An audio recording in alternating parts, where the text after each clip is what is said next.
was very, very clever is the fact that Camille was picked to lock down the Renata and possibly assassinate together with the Xerath. Well, we are into game for our first game of week 2. This is Astralis versus Singularity. Some interesting picks coming in straight off the bat. We know we're on this durability patch. We know things are changing. Questions is, how are the junglers going to play this early game, especially the likes of Taxa? So usually if you ask me like a few weeks ago when Zinzao was all that, you'd be like, okay, we're expecting Zinzao to maybe not even full clear. Maybe he can try to put out a cheeky gank. But at this point, you've got full farming lanes, right? Your Camille wants to farm, your Xerath wants to farm, Kog'Maw, Lulu, of course they want to farm and be unharmed. So I feel like Pop on this Zinzao, he's going to be more of like a moving ward around the map, trying to make sure that his lanes are staying as safe as possible. On the other hand, we have had a few question marks for Astralis. I think the day 1 was great last week. The day 2, they fell back to the very old, slow-moving self with no proactivity in the early game, complete inactivity throughout the entire game, actually, and they just slowly bleed until they lose. I think here with Singularity, you need to create a statement that Astralis, with this particular lineup, they kept 4 players, only the support is changed, Kiba, they can make the difference, and they can have a little bit of a proactive early stages of the game. So I'm expecting to see some stuff happening from Taxa, maybe towards the top side of the map to get Nara ahead, maybe towards the bot side with a handshake, maybe you can get a setup towards the bot side of the map, get that Kog'Maw further behind. I mean, we actually did hear Jamada talking about this on the desk. We heard him talking about how getting a kill lane might be the answer to this Kog'Maw Lulu, because, you know, if we get to late game, it's going to be horrific. Yes, you do have obviously the ability with the hostile takeover to turn Kog'Maw on his own team, but you don't want to be relying on that as your only win condition. Does Renata hit the ult or not? Because it's going to be rough otherwise, and, you know, Taxa could potentially set up for that kill lane, so we'll keep our eyes on him. I'm curious to see how the durability patch will actually affect the early aggressiveness of the junglers. I'll tell you one thing, Kiprin. I am a notorious Katarina main. Yeah. I have tried to kill Yumis when they detach from someone lots of times. I usually one-shot them with like a Q and maybe a W proc. I need to do my entire combo, and I still need to keep hitting that Yumi for it to die. So I think that enchanters, especially down the bot side of the map, are going to be very flavor of the month right now. Yeah. Because that has been always the problem, right? How squishy they are, and that if they get camped in lane and they fall further behind, the problem is that you cannot move in blindly toward, you cannot pressure your lane a little bit more aggressively. Right now, we're seeing that you can, therefore we have the Lulu and the Renata. Yeah, seeing Taxa is down here, but he's just making sure this wave is able to crash and they're not going to lose too much. Taxa are actually looking for Pop here, but Pop is going to spot him out, and now Jeppe actually moving over. Kiba has seen him though, so this is going to be a little bit of a fight for the blue here. Pop doesn't have that smite, so it's not going to go down, and Taxa picking up a 3-second buff, third buff. I think Pop right here is wasting complete time. His smite was not up, so there was no chance for him to just walk in cheekily and steal that.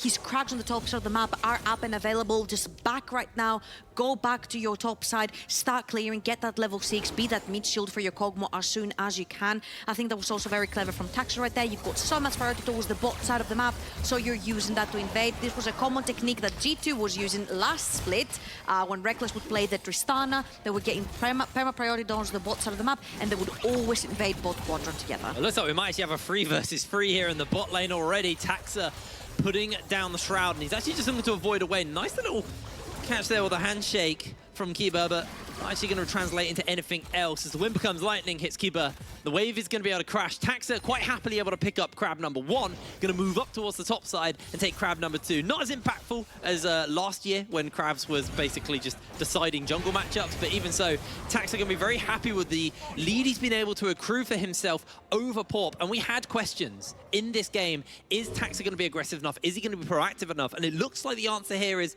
kinda. He hasn't gone to a lane and done too much, but like he hasn't needed to because his lanes are doing okay, and he's denying Pop. Yeah, I think he's using his lane priority very well. He knows that the Wraiths are going to be spawning at the exact that time because Pop started from his red buff. So Wraiths are like probably, well, chickens right now are the easiest camp to steal, right? Because you're closer to your mid lane as well. And if something goes wrong, you have much shorter way to run back to your team than if you were invading another side of the map. Pop is still not farming up though. Down to 16 CS, 10 CS down to Taxa. He's trying to pull a gun top side, but Carlson's already Mega Gnar. Yeah, Carlson's about to Gnar out. He's also got Taxa coming in, so Carlson just needs to buy time. They know he's here, and Carlson just held the line there. didn't matter at all. So a lot of our question marks for Singularity, right? Ooh, that was a really nice trade right there from Senkax, and I think Piccione might need to back, or he's gonna need a teammate around to try and help him under that tower. They have, of course, spotted Kiba, but again, one of the question marks for Singularity has always been sort of like, what's happening with Pop's jungle path and what is the idea behind pulling a gank and losing farm? At this point, you're not necessarily playing a very aggressive early game jungler where you need to get that lead early on because you've got a Kog'Maw down the bot lane, you've got the Xerath in the mid lane. These guys will scale later on and they will carry you through. All you need to do is speedrun your level 6 so you can be that shield in front of them in team fights to come. And I feel like Pop has sort of slowed down his clearing so much that right now Taxa is sitting one level above. He's already based. He's most likely going to have a Sheen in his pocket. He's not actually. He's going to go for the Kindle Gem, which means that he's going to be that much tankier and that much harder to kill. And expect to see probably a lot more invades coming in from Taxa. Yeah, exactly. And on the durability patch, levels are so important. So Taxa having a level lead is big because you get that extra percent, like magic resistant armor per level. So he has those over Porp with the health to back it up. Porp is going to get himself the smite down, but lose out on a little bit as Taxa may just look to continue to chase here. Doesn't actually have his upgraded smite yet, nor does he have level 6. So Porp will get away with a little bit of a steal in response to what has been taken from him, which is everything. He's lost so much already. Yeah, and the only reason, of course, that Astralis were not able to respond to that invade was the fact that Senkax had not backed yet. He just backed. He bought his lost chapter. He used his teleport, but Carlton is minute now here. Yeah, he's able to jump away, though, and with the get excited, or the hype proc, whatever it's called. Speedy little Gnar, able to jump away. That's the Hextech ultimatum now down. Just by expect Tatooine. Astralis to possibly move into the jungle again. That bot side river actually belongs to Astralis. Crispec and Kiba have been doing a fantastic job at shoving in the wave to make sure that Taxa can move freely at the bot side of the map. And Senkax has been doing the same. So that bot side river, if Pop wants to jump in, and if he does use that blast bomb, they will see him. He'll be isolated. Yeah, he's been spotted out already. We've actually seen the right of the Arcane has been used mid lane, but it's all about this bot lane action. Jeppe dodging away on the zap, and the wind does not become lightning. Teleport coming in from Tatooine towards the top side of the map, so he's not getting involved here. Taxa will be able to take away this dragon, will be able to upgrade his smite now. And he is sitting pretty on this Viego as in comes Senkax, misses out on the Emperor's Divide. Piccione able to get a good flash off and escape to his tower. Really nice flash right there from Piccione to make sure that he gets out scot-free. But the thing is that if you're playing for a late game teamfight composition, you don't want to be forced in teamfights you don't want to be participating in. And Astralis, by forcing the early dragons, by possibly stacking them up early on, because remember what we said, Senkax has spent a prior mid, and also the bot lane of Astralis. Gone with the Spectral Maw, they're going to chase in. They don't have the ultimate on Senkax, but it doesn't matter. Astralis find first blood. Very good stuff. The kill goes on to the Azir, who's already 23-24 now. CS up onto Piccione's Xerath. They're gonna go towards the top side of the map because they're one man up on the map right now for the side of Astralis, and everything is going Astralis' way. We said we want to see Taxa and his proactivity. Well, he's doing just that. Goes mid, takes the flash, makes sure to come back level 6 for that return gank whilst the flash is still down for Piccione. Bit of a question mark right there because the lane was also pushing towards Piccione, so you do not have to overextend, especially with Xerath, since you have such long range spells. But props to Astralis for taking that proactivity. This is our question mark for them. Can they be proactive enough in the early game to sort of make that Kog'Maw fight before his time is due to fight? And with Heralds, taking down towers, taking down platings, make sure you have more items over the Kog'Maw, it might be what you need. Definitely a very good start here for Astralis. This is that proactive we wanted to see out of them. We're at that 9-minute mark, and Taxa has been able to deny a lot from Porp while also supplying his team with some stuff as well. Taxa does have that Rift Tail, so I'm curious to see how he's going to use that as his blue buff is looking to be taken away here. Taxa smites it down, and that's another denial from Porp. Porp hasn't had a blue buff all game long. The question for me is, how is Taxa going to translate this early proactivity into something? Because like you said, there is still that condition. There is still that ticking timer in the Lulu Kog'Maw bot lane. Oh, this is so unfortunate. I'll reply to you exactly that. Pop only has the bot quadrant of his map available to farm. Taxer knew that the fact that he went to his blue buff without his blue buff, without Pop's blue buff, he knows that they're up, so they can actually dive with 4 people or deny jungle. This is a very hard dive when you're into Lulu. They haven't got a massive wave, and they don't have that ultimate available to Kiba yet. But meanwhile, Carlson and Tatui going toe-to-toe, but Carlson starting to pick up the tempo here. And now Tatui, one more proc should do it. Carlson finds himself a solo kill in the top lane. And 4v4 towards the bot side of the map as well. They really wanted that blue buff, but Pop is going to secure it again. Carlson with the solo ball. We've mentioned so many times how this guy, if he's left to his own devices, not given a bunch of resources, he's fallen behind in the previous season, and that has been also like one of our questions of Astralis, like, can this rookie be good enough on his own? Well, versus Tatui versus Singularity, he is holding on his own and he gets the solo kill towards the bottom of the map. I think that was a head scratcher. You had priority towards the bottom of the map. Senkax was moving as well. They should have instantly invaded rather than trying to pull off the dive. And we kept saying, if you keep denying Pop his farm and he keeps falling behind, he's not going to be as tanky as he should be in front of that Kog'Maw. But so far, I think Astralis kind of fumbled on that invade. Yeah, that was a little bit of a mess up on their front. I didn't see actually if they stole the blue buff, because we're kind of more focused on that top lane. So Pop did finally get his first blue buff and able to kind of close some of this lead that has been built up. But it looks like now they are looking to send down a couple of members towards this bot side. They've got that Rift Herald in Tax's pocket. And they're going to chip away. It'll take maybe 1.5 plates before the Herald gets its charge off. And that should be a lot of gold, if not the tower injected into Chrisberg. And be able to chip it very low here. Should be able to finish it up as well. So Chrisberg is getting a massive injection of cash. First turret blood with plates. The Kog'Maw, yeah, he's not online, but his online timer is now getting further away from him. And remember, we're talking about stacked up dragons as well, right? The next one's coming up. Carlson's in trouble. Yeah, he is. Hextech ultimatum used. Not even going to get the timeout as the precision protocol will pop him. Carlson goes down. Right back to the Jinx, though. When you've got Chrisbeck in your team, you want to make sure that he is the star player, he is the carry, and they have injected so much gold with all the star platings and the Herald going his way.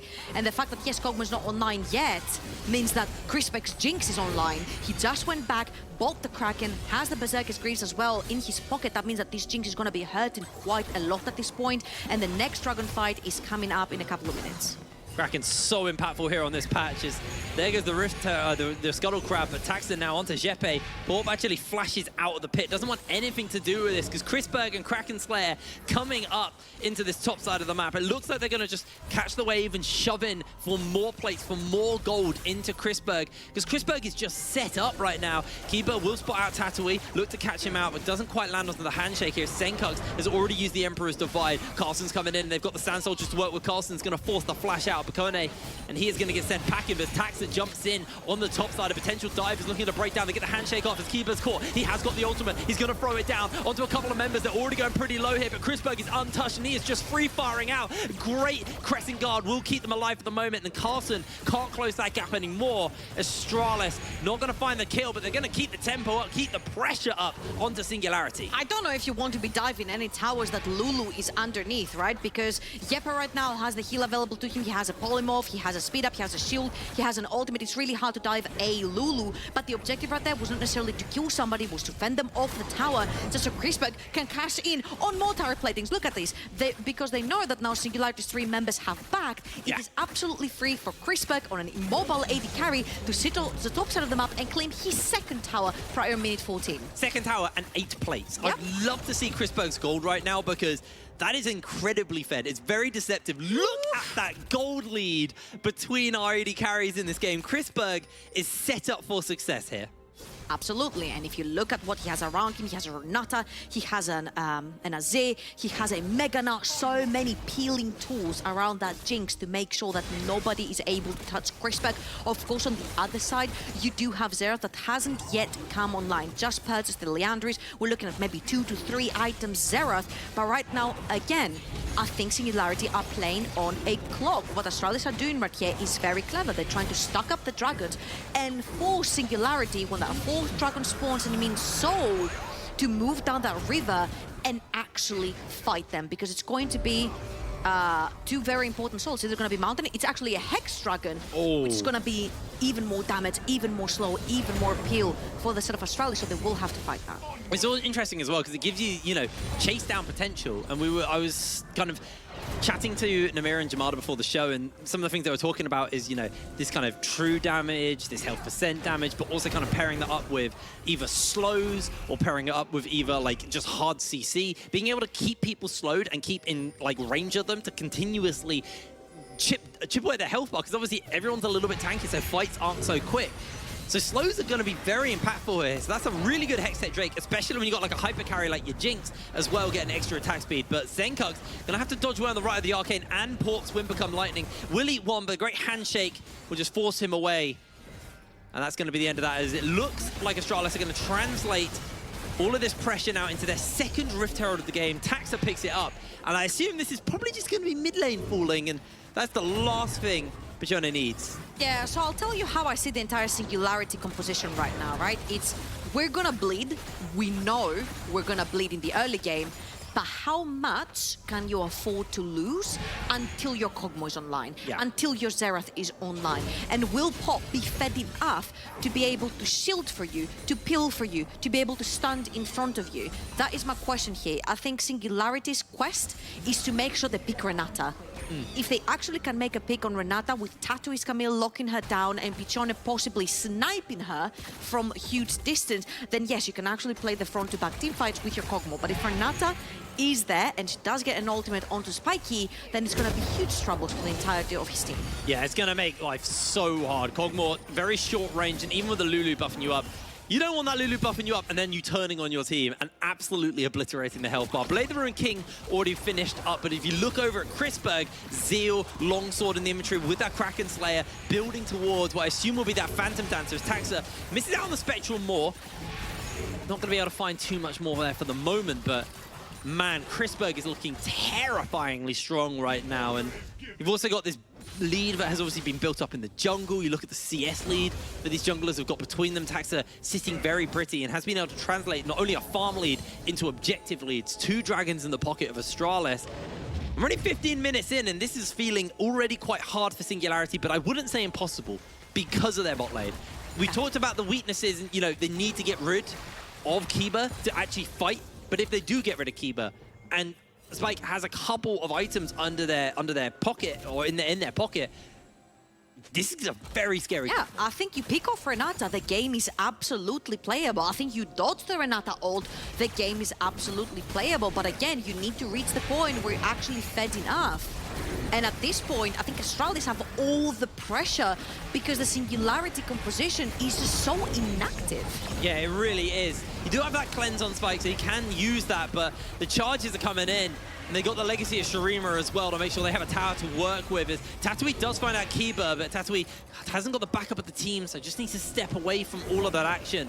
Tower number 2 does remain in the mid lane, but it got chunked out heavily here. And Zenkug's is holding on to this tower as long as possible. Gets chunked out somewhat, but Singularity not going to be able to do too much more. As Tatooine has found Carlson momentarily, but instantly needs to hookshot away. As Astralis just fast rotating, death pooling around the map to get pressure on right now, and it is all on Singularity to try and find a window to just get some level of relevance in this game, because it feels like they are playing to Astralis' beat, and Astralis are starting to beat them down, as there is a massive hostile takeover to 4 members, but the tower's going to go down, and they're not going to chase for more, but yes they are, because they find the CC, they find the lockdown, the Heartbreaker forward, Carlson gets the slam down, a double kill for him, and Senkugs delivers the Kog'Maw into the jaws of Astralis.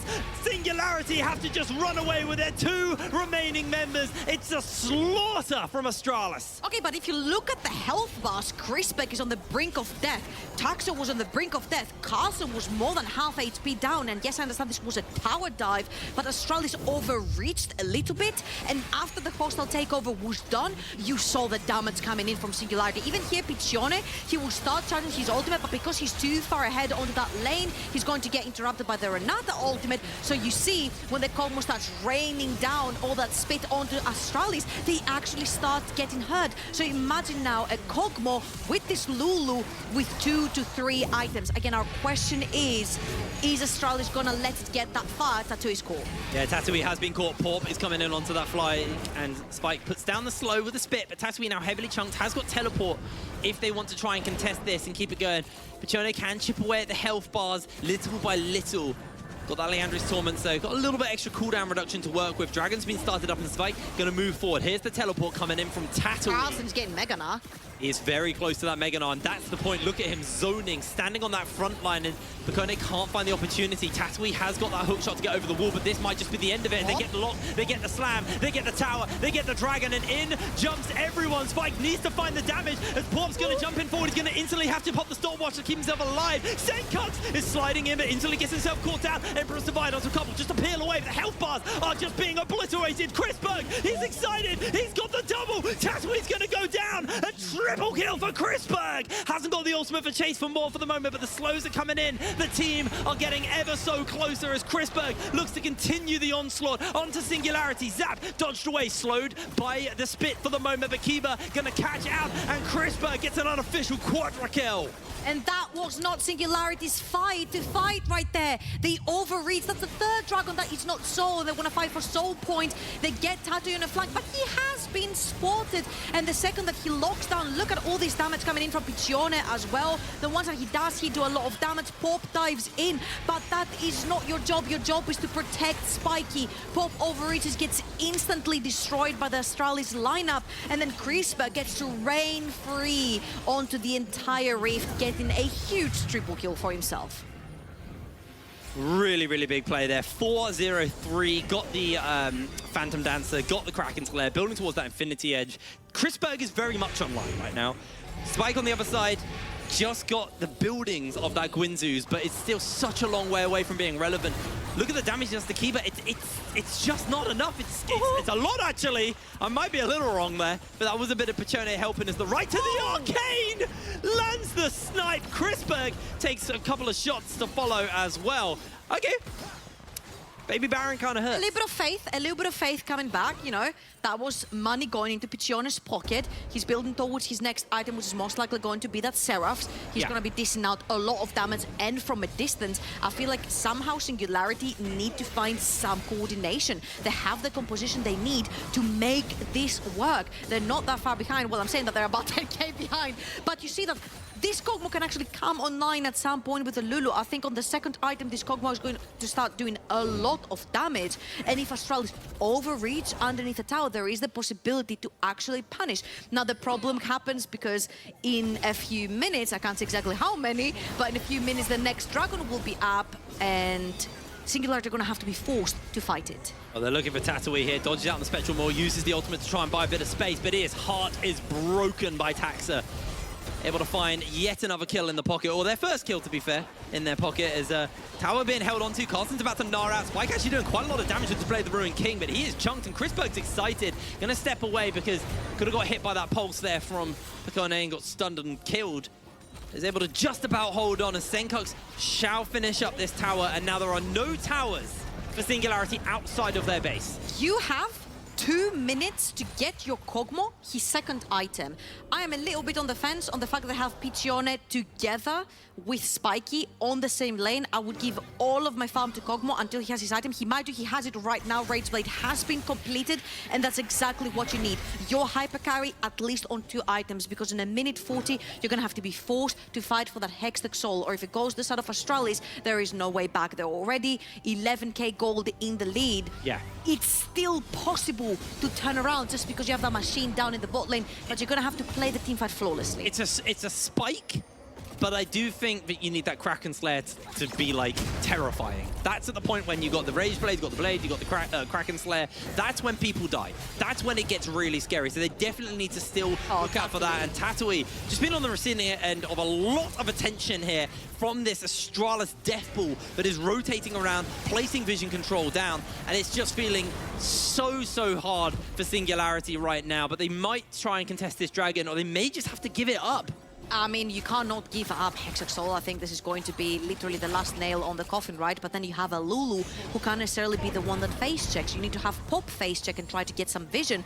But even that Zinzo is just not that tanky. He had to buy a pot for himself just to get a little bit more tanky, get a bit more resistance onto this CC. But look at that. He steps forward. He's absolutely gone. Oh, he's right.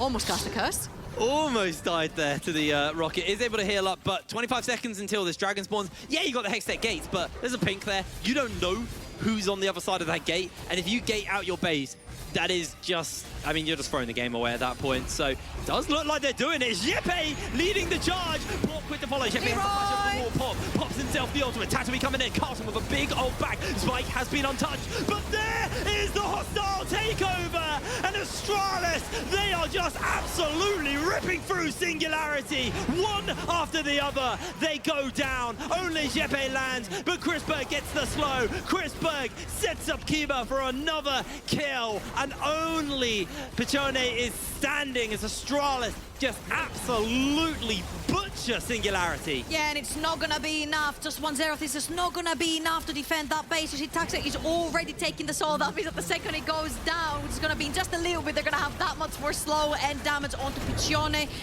Chrisberg is just going to hammer through this tower. Taxa, you're doing a fantastic job at taking objectives while your team is ending the game. And Astralis finally some decisiveness in the early. They're trying to hold on. They just about get it. Hexgate away to safety as well here. We don't want to be greedy right now. We don't want to be greedy. Not going to throw the game. As we have a look at this replay, why did you do this? I literally said there's a pink there. I felt like that was like the desperation Dignitas Baron play right there. And this is why I screamed Leroy as well. But look at Spiky. He kills Pop, he almost kills Tatooine, and then Jeppe gets zoned out by Azir soldiers, but still you see Spiky does so much damage just on 2 items. Had Singularity not fallen... Oh, Carlton! What an ult! And they're just obliterated! Singularity are down 2-2 as 3 members fall. Senko gets the triple kill. Chrisberg gets the slow off with the zap and the Hex Soul. It does eat the Force Pulse for the moment, but he's too tanky. It's the durability patch, baby. Red buff stolen away. Taxa chasing up the Spike. Spike's trying to flash away, but look at the base. It is just melting. Down will go the Cogmore as Chrisberg pats the stats ever so tighter. And now it is just going to be the flash forward. Another player will fall to Chrisberg. A double kill in his pocket. The Nexus has been exposed. And Astralis will be closing this game out in 26 minutes. Trouble, I thought these games are going to go longer. You know what? They're gonna do you dirty right here because this game is gonna be done by Astralis in 27 minutes here, Brain. It's still pretty good, right? And honestly, I think the question marks that we raised